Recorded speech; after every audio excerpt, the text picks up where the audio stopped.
আসসালামু আলাইকুম, স্বাগতম সবাইকে। চিরা মুড়ির মোয়া আমাদের দেশের ঐতিহ্যবাহী খাবার। তো আজকে আমি করব চিরা নারকেলের মোয়া। এই জন্য আমি নিয়েছি 3 কাপ চিরা, আধা কাপ ছোলা গুড়, যে গুড় অ্যাভেলেবেল সে গুড় নিলেই হবে, 1 টেবিল চামচ ঘি আর 1 কাপ নারকেল কুড়ানো। প্রথমে চিরাকে ফুল আগুনের তাপে টেলে নিব। বেশি নাড়াচাড়া করব না, এইভাবে বিছিয়ে ঝাঁকিয়ে নিব একটু পরপর হালকা লাল হওয়া পর্যন্ত। পাতিল চুলায় দিয়ে মাঝারি আঁচে ঘি আর গুড় দিয়ে নাড়তে থাকবো।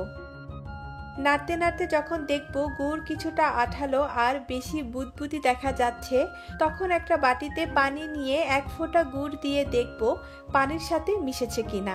পানির সাথে গুড় মিশে নাই, তার মানে গুড় পারফেক্টলি আঠালো হয়ে গেছে মোয়া বানানোর জন্য।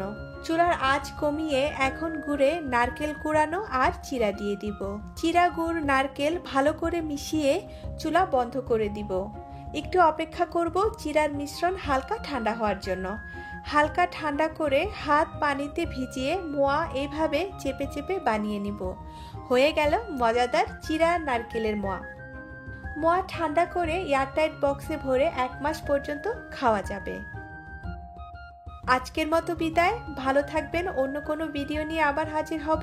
আল্লাহ হাফেজ।